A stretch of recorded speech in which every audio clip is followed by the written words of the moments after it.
Football and football are synonymous now, as they have been for half a century of Canadian football progress. Long before nature's own autumn festival begins, the youngsters are out in front yards, parks, and playgrounds, building the skill and physical fitness required in the most rugged of all contact sports. In these golden days, football is king, and the last Saturday of November each year is his by royal decree, the day when East meets West for the Earl Grey Trophy. The Canadian game of rugby football was introduced in Montreal in the late 1800s. In 1874, the first international game was played between McGill and Harvard. The referees wore top hats. Some of the rules they had to enforce were weird and wonderful.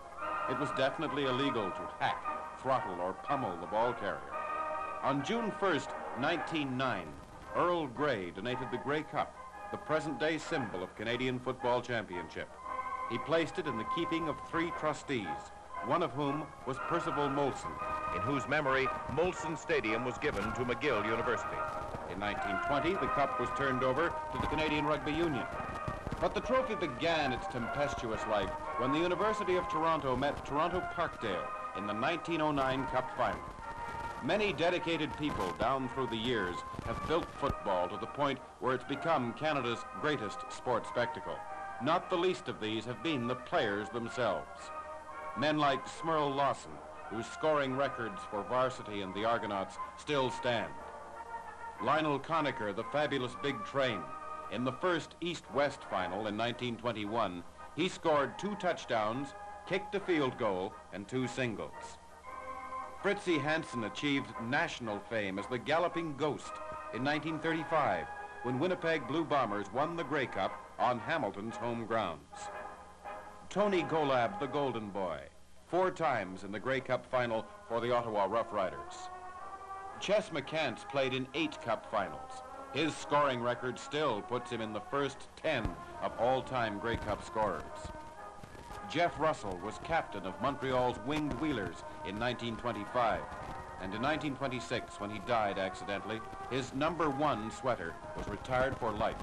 The Jeff Russell Memorial Trophy is awarded to the most valuable and sportsmanlike player in the Eastern League. In the West, the same award is in memory of Jeff Nicklin. The trophy was donated by officers and men of his paratroop battalion when Colonel Nicklin was killed in action, March 24th, 1945. It was Warren Stevens of Syracuse University who stunned the football faithful in Montreal in 1931 by introducing the forward pass. Joe Kroll, whose star shone brightest in the pre-import days, is the all-time leading Grey Cup scorer. He won every known award in Eastern Canadian football. Joe Kroll and the hundreds of other former greats of the Canadian game have helped to write the football legend which is the basis for the Grey Cup game as we know it today. The semi-finals and the annual Grey Cup clash in 1960 find American imports and Canadian-born players competing side by side. In the West, Edmonton knocked off the Calgary Stampeders easily in a 2-game total point series. The Winnipeg Blue Bombers were top-heavy favorites to eliminate Edmonton and go on and win the Grey Cup.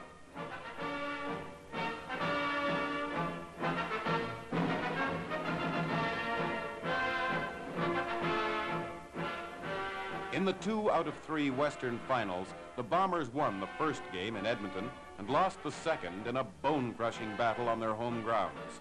Late in the 4th quarter of the final game, the Winnipeg Bombers were desperately defending a 2-1 lead. A fumble in the dying minutes set up the Eskimos for a field goal. As the sun lowered over Winnipeg Stadium, it set on the hopes of the Bomber fans and Coach Grant.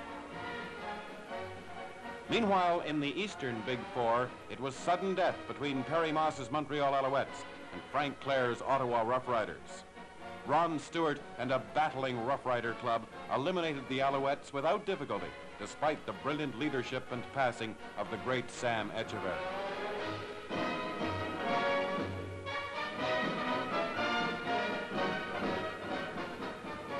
Then it was home and home with total points to count between Ottawa and the Toronto Argonauts. Lou Agassiz, the mastermind. Tobin Rote, his record-smashing quarterback. And under this mass of human tonnage, the wily professor. The Argonauts, trailing on the round by 12 points when the game began, roared back to take a 1-point lead at the half.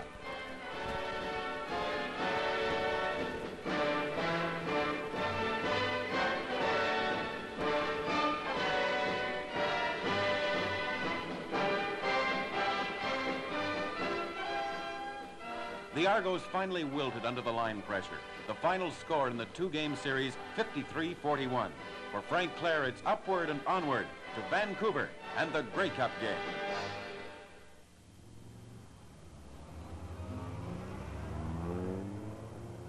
The morning of the day before the Grey Cup game was like any other day in Vancouver. It was slightly misty, to be sure, but the city doesn't consider the weather unusual for this time of year. The traffic stops and starts to conform with the crosswalk laws. The modern buildings rise majestically to vie with the highest peaks of the nearby mountains. Peace and serenity reign in Vancouver.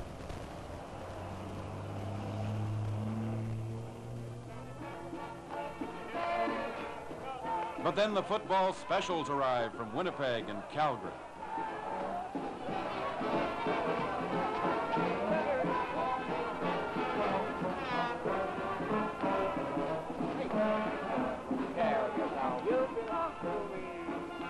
The Mardi Gras spirit envelops the entire city. The noise is unrestrained, the hijinks uninhibited, and the gaiety unparalleled.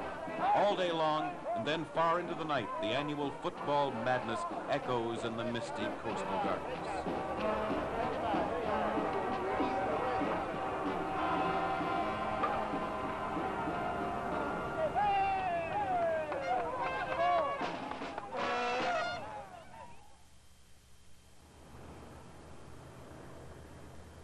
The dawn of Grey Cup Saturday. The celebrants sleep, while the ghostly figures of working crews prepare for the day's events.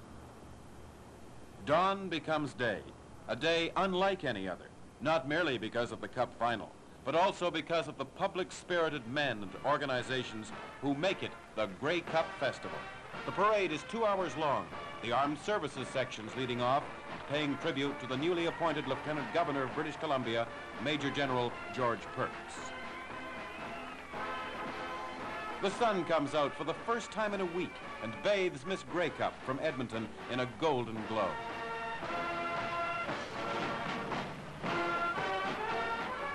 Missed, but only by a few whiskers. They shovel it high, wide, and handsome in the subway city. Miss Grey Cup, 1980. There they are, up to their old trikes.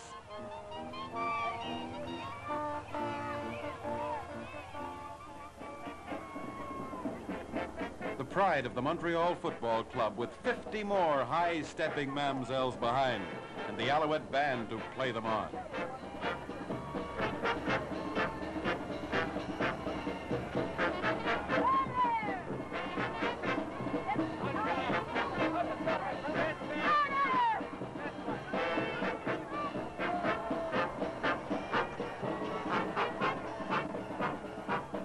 Miss Grey Cup 1981.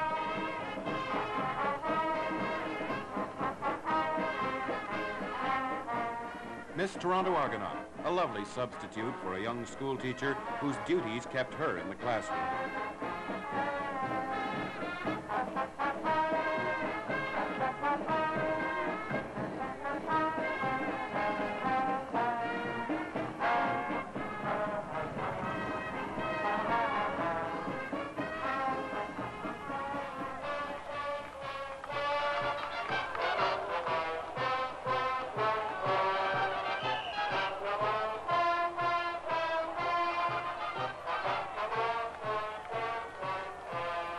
A beautiful prairie flower, Miss Saskatchewan Rough Rider.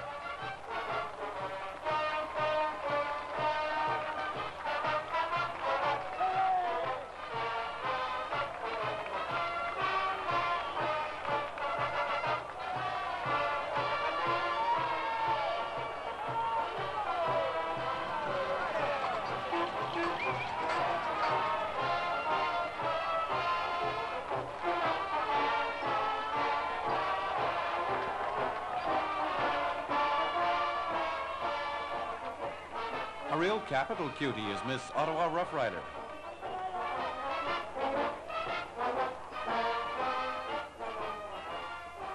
Who cares if the tulips aren't always in bloom? The girls are. Miss Grey Cup 1982. This kitten represents the Hamilton Tiger Cats.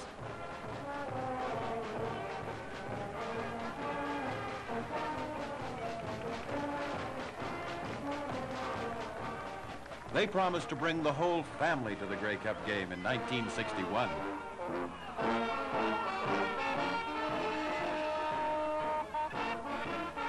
Kamloops never had it so good. The band was away for 3 whole days.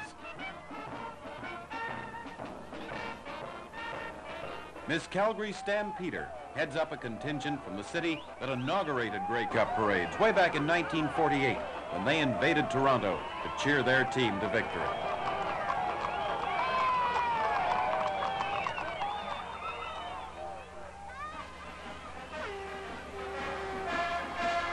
Vancouver has the largest Chinese population in any North American city except San Francisco. These graceful and charming young ladies, dressed in costumes of their homeland, are part of the Vancouver Chinese girls drill team. The parade's over, so it's off to Empire Stadium. A program is only $50. But even a bulging wallet is no guarantee of acquiring a ticket. Empire Stadium broke attendance records all season, and there's no doubt that football in Vancouver has even a rosier future.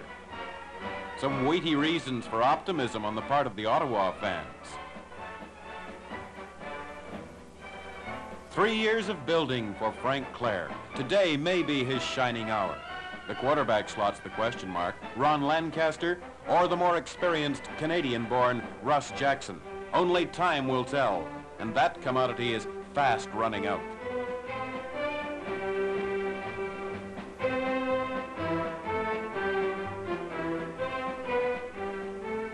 Coach Eagle Keys of the Eskimos has worries of his own. Will he go with the Canadian quarterback Don Getty or the fabulous import Jackie Parker? The Edmonton backfield is the most feared of any team in the Western Football Union. It's a thrilling day for Mary Jo Powell. The 1960 Grey Cup game is about to begin. Ottawa wins the toss. The officials, Seymour Wilson and Bill Nairn.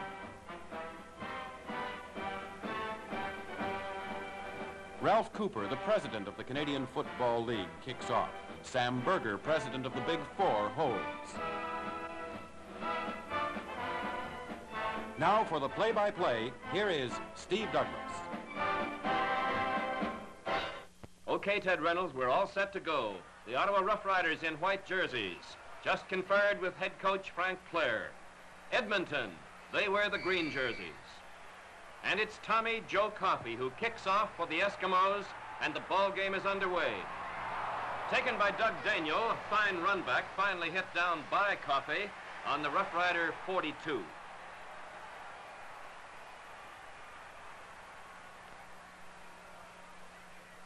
The Ottawa quarterback is Russ Jackson, and he displays his varied talents early with this 15-yard gallop before Ed Gray makes the tackle on him.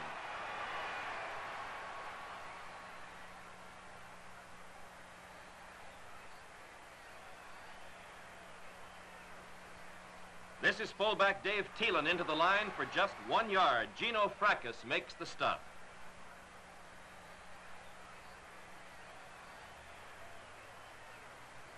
The Edmonton defense stiffens again with Nat Dye and Al Equier moving in to drop Jackson for a 6-yard loss.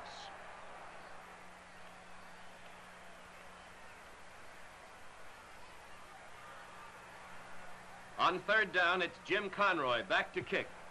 Rolly Miles on the receiving end, and Angelo Mosca comes in with a driving tackle. The ball squirts loose, and Gil Archambault falls on it. The first break of the ball game gives Ottawa possession on the Edmonton 24.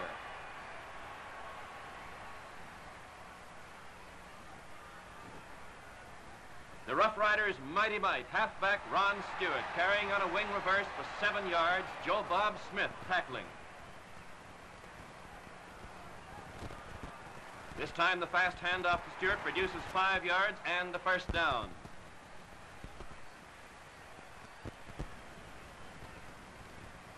It's Stewart again, and even in slow motion, he shows a fine burst of speed before he is upended by safety man Oscar Kruger.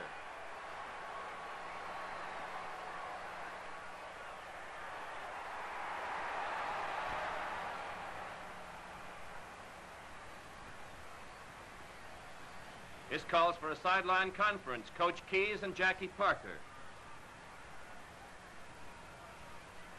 Here is Russ Jackson. He is almost nailed before he gets the pass away off the fingertips of veteran end Bobby Simpson. On 3rd down and still 5 yards to go, a field goal try by Gary Schreider. From the difficult angle close in, Schreider's kick is true. The Ottawa Rough Riders break the scoring ice, 3-0 over Edmonton. First down for the Eskies, their own 35-yard line. Their great fullback, Johnny Bright, straight ahead for 5 yards.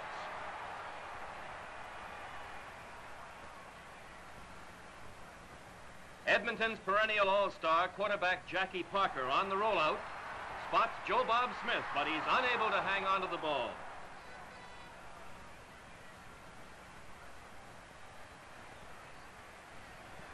Here's Vic Chapman's kick for the Eskimos, and when the ball takes a backward bounce, Ron Stewart grabs it.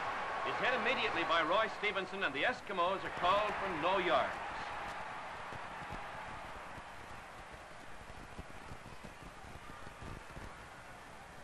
After Dave Thielen makes 4 yards off tackle, Ron Stewart carries here, short yardage, gets about 3, Equier makes the stop.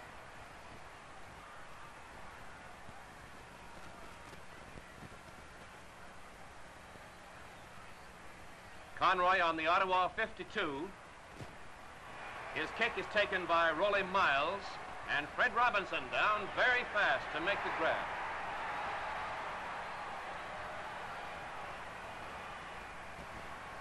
Later in the first quarter, following an exchange of kicks, here are the Western champions. First down from their 7. Parker hitting big end Jim Lefkowitz for a 13-yard advance. Schreider made the tackle.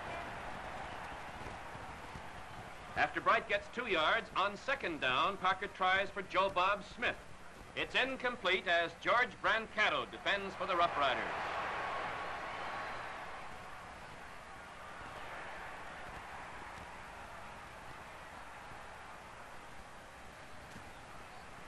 This is Vic Chapman kicking again. It goes to Ron Stewart, and watch him. He is finally chased out of bounds by Normie Kwong, but he gets back to the Edmonton 48-yard line.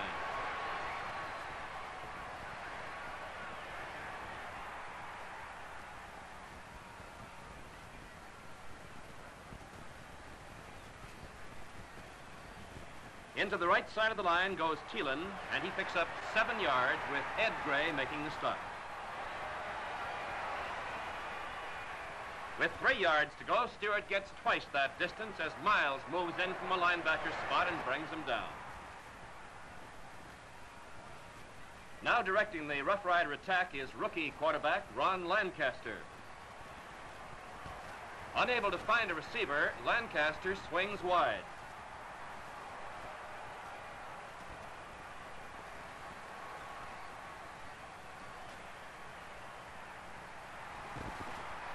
He fumbles when hit from behind by Equier, and it's Equier himself who finally makes the recovery for Edmonton.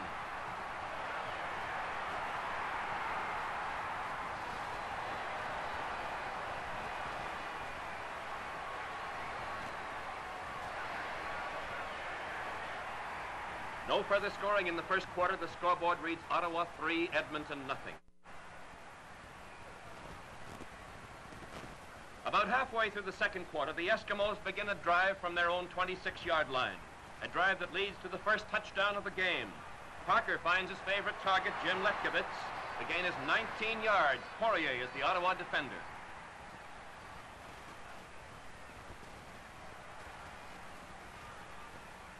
This time, Parker gets little chance to get the ball away as the Ottawa defense charges through, and it's Mosca who dumps him for a 2-yard loss.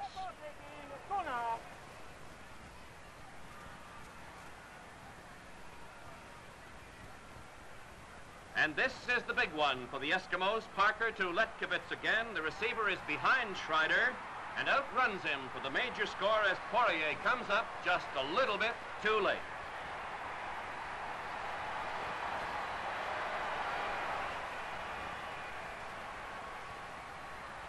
Jim Letkevitz, the Edmonton hero. The try for the extra point by Tommy Joe Coffey is wide of the uprights. And the Eskimos have a 3-point margin, 6-3.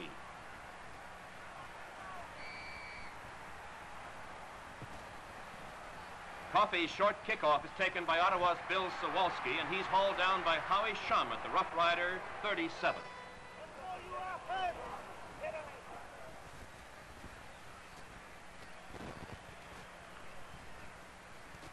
The ball carrier is Stewart. The gain is 5 yards, and it's Gray who piles it up.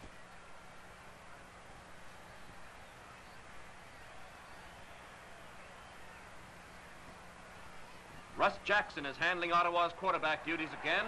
His pass to halfback Joe Kelly is worth 25 yards, a first down on Edmonton's 43.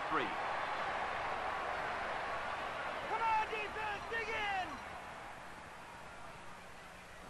After Thielen breaks through the right side for 5 yards, the Riders get another break when Kelly recovers the ball on this backfield mix-up and goes up the middle for 7 yards to Edmonton's 31.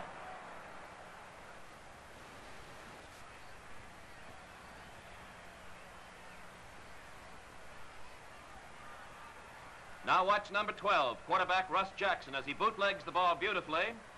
Spots in Bill Sawalski all by himself and heading for the end zone.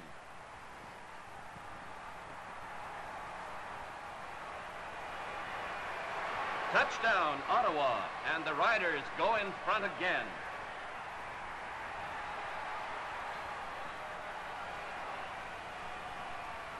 And this is the man who put them there, number 75, Bill Sawalski. Schreider is wide on the convert attempt. It's Ottawa in the lead by 9 points to 6.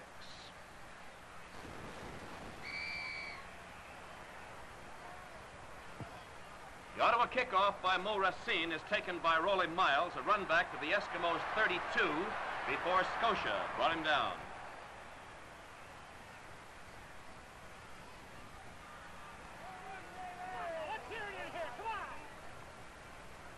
Parker's ability to get rid of the ball at the last moment is shown here as Jim Conroy piles into him just as he lets the pass go.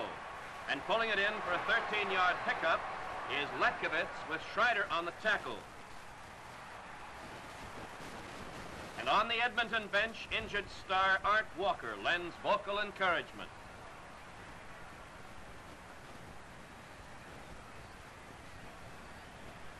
Parker to Joe Bob Smith for 9 yards. Daniel stops the advance.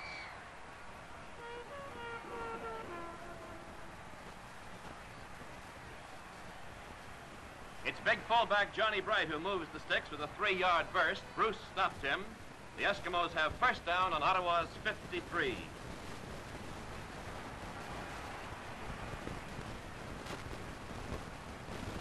Again, the hard-charging Ottawa defensive unit led by Jerry Nesbitt and Jim Reynolds get to Parker. The loss is 7 yards. Let's get the ball!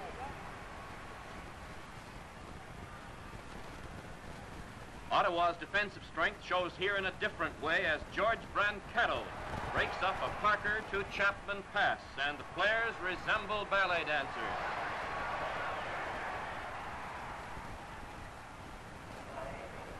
Let's go, gang! Let's get in there! Way to go, George! Way to cover!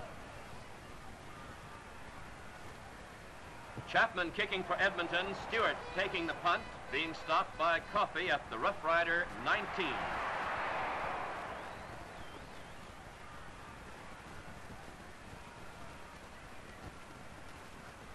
Stewart goes on a wide sweep but gets just 3 yards as Volkin and Equier combine to make the stop. And on the sidelines, Merv Collins and the professor receive a message from assistant coach Bill Smith up on the roof.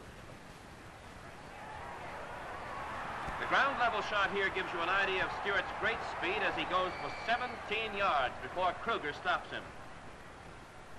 And as the first half comes to an end, it's still the Ottawa Rough Riders in front of the Edmonton Eskimos, 9 points to 6. And for the halftime entertainment, let's hear again from Ted Reynolds. All right, Steve, and we're all set for a tremendous demonstration of precision marching and drill by the BC Lions cheerleaders and majorettes. These youngsters perform all season at Empire Stadium and keep the crowd stirred up right from the opening gun. Musical director of the 60-piece BC Lions band is Dal Richards. The little girl in the Lions outfit is 14-year-old Mary Stewart. She's the club's mascot and one of the finest young swimmers in Canada. She beat some of the best in the world at the Olympics in Rome.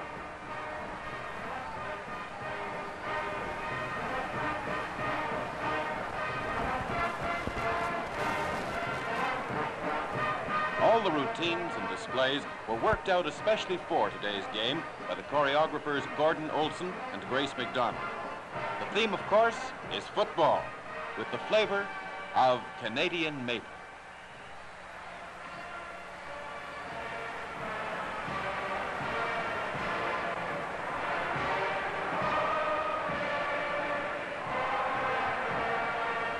The spectators are settled down for the second half of the game. The players are on the field, and here's Steve Douglas. And speaking of spectators, there are more than 36,000 of them at Empire Stadium who watched Ottawa run up a 9-6 margin at half. Racine kicks off for Ottawa, the Rough Riders in white jerseys. From the 2-yard line, Joe Bob Smith bringing it back to the Edmonton 32 before Joe Stracina makes the tackle. Come on, Joe boy, we're still in there. Ottawa's defense continues to be outstanding, and after Kwong made 3 yards and first down, here's Parker fading, looking for receivers, deciding finally to run the ball, and stopped by Mosca on what turns out to be just a 1-yard pickup.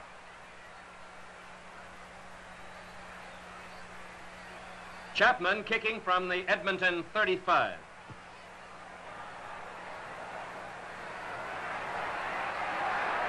Stewart receiving for the Rough Riders. A nice run back, finally brought down by Chapman. On this play, the Eskimos' great fullback Johnny Bright is injured, and the anxiety of Edmonton fans shows in their faces as he's carried from the field.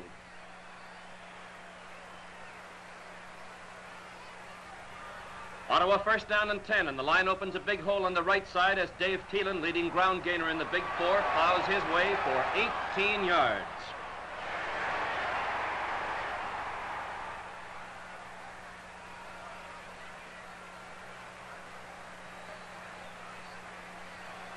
Ottawa quarterback, Russ Jackson, goes for the big one this time. His intended receiver is Davy West. The pass is just a little bit on the short side, and safety man Oscar Kruger makes the interception. West puts the tackle on him as Sawalski comes in to help.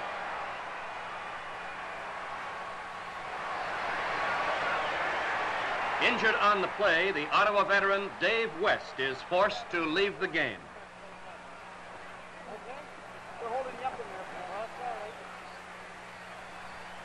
Edmonton from its own 8-yard line, and here's Parker completing a 15-yard pass play to Smith with Daigneault and Conroy driving him out of bounds. Following an incomplete forward pass, Howie Shum has taken Johnny Bright's place in the Edmonton backfield, and on the first play from scrimmage, he goes for 7 yards into the left side of the line with Sam Scotia piling up the play.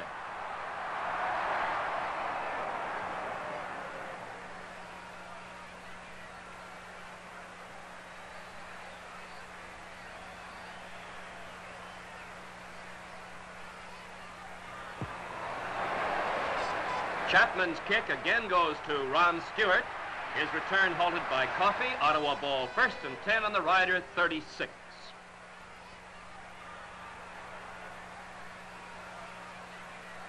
Jackson fakes the pitch out, hands off to Thielen, and Equier makes the tackle on a 2-yard pickup. Kick down, let's go! Kick it out now, baby, kick it out now! Jackson rolls out, keeps, and goes for 7 yards before Miles and Equier get to him, and it's 1 yard short of a first down. In spite of an arm broken in 2 places, Davy West sits it out on the Ottawa bench. Gambling on third down with a yard to go, Kelly gets the call and makes it with inches to spare.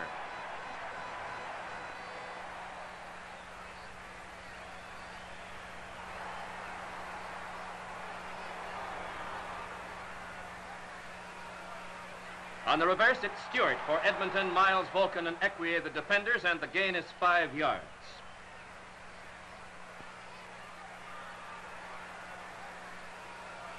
Quarterback Russ Jackson goes on his own, gets the first down before he is chased out of bounds. On the Edmonton bench, Roger Nelson.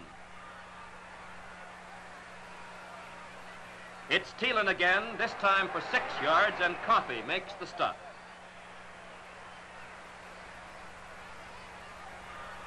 Thielen doubles his last yardage as the Ottawa ground game continues to function in fine style. Thielen gets 12 on this play. Jackson faking to Thielen, and in slow motion, another fine chance to see Stewart's speed, change of pace, and final determination as he leaves would-be tacklers behind him on a 19-yard ramble.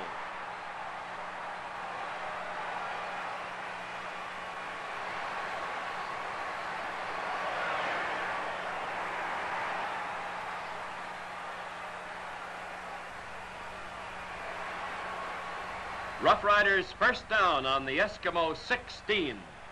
Dave Thielen for 5 yards before Tully makes the grab.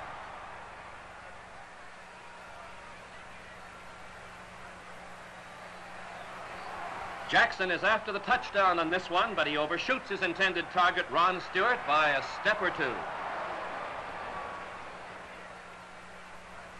The Riders will go for it. Thielen gets the call, but he stopped after a 2-yard gain by Toby Deese, and the Eskimos take over.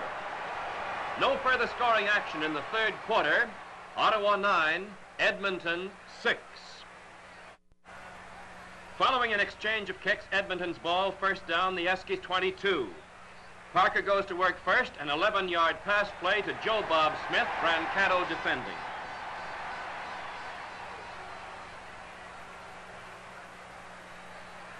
Trying the airways again, Parker connects with Howie Shum, and before Poirier makes the tackle, it's a 12-yard advance, first down on the Edmonton 45. Bright in the Edmonton backfield again, carries this time for 4 yards, but unfortunately for the Eskimos, that's Johnny's last play of the game.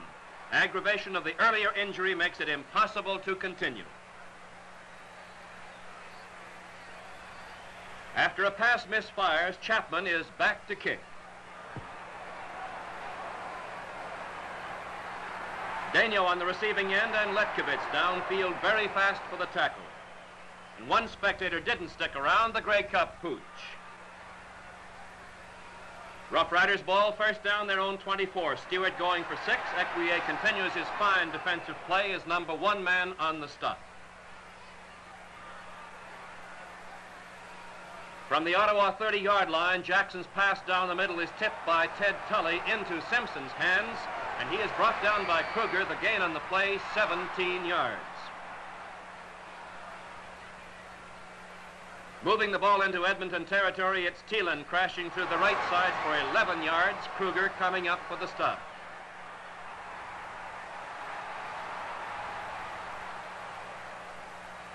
Kelly on the receiving end of the pitch out, but short yardage as Equier makes the tackle. Second down and 9 to go.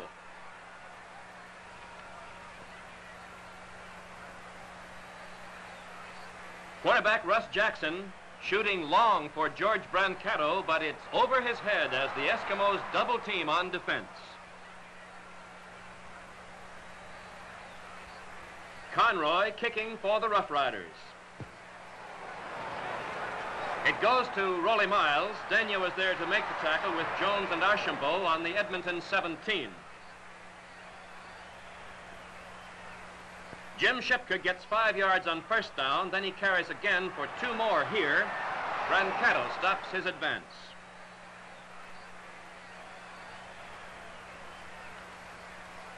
Chapman kicks from his 10.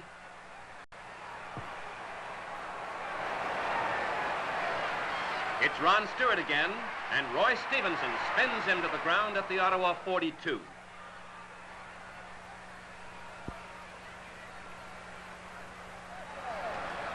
The Eskimo defensive unit jumps the gun as Thielen carries for 4 yards, and the offside penalty leaves Ottawa with first down on the 47.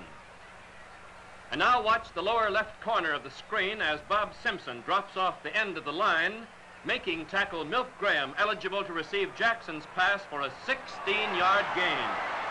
And Coffey grounds him.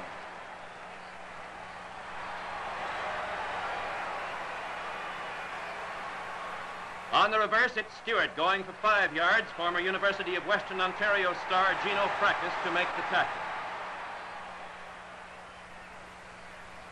3rd down and 5 yards to go, and this is the play that produces Ottawa's second touchdown. Conroy's kick going to Joe Bob Smith, and Lou Bruce down to make the tackle that jars the ball loose. And as it bounces around at the goal line, Ottawa's co-captain and all-star guard Kay Vaughn falls on it for the major. Vaughn's first touchdown in 14 years of football. This time Schreider adds the extra point, and the Rough Riders have a 10-point margin. Ottawa 16, Edmonton 6. But the Western fans get a chance to hoop it up as Racine's kickoff is taken by Jackie Parker right on the goal line. And watch this tremendous return run of 75 yards before Reynolds gets to him from behind.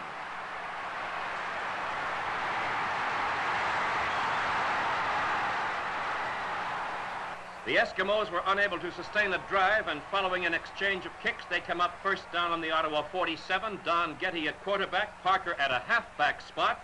Jackie carries on the reverse, good for 4 yards.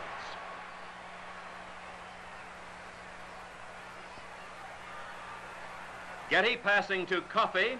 The gain is 7 yards and a first down at the Ottawa 36. Linebacker Ron Coase making the tackle. You gotta do it now. Edmonton works the Getty to Parker aerial combination worth 11 yards. Schreider and Conroy bringing him down.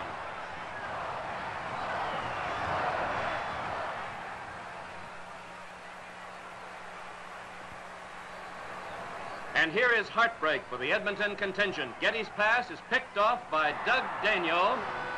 He brings it back to the Ottawa 30-yard line.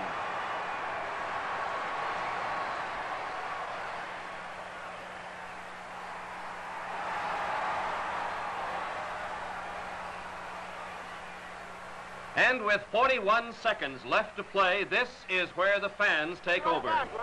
One intrepid adventurer even swipes the football and exhibits some neat broken field running into the end zone. The gun sounds the end of the game, and for post-game comments, here's Ted Reynolds. Thank you, Steve Douglas.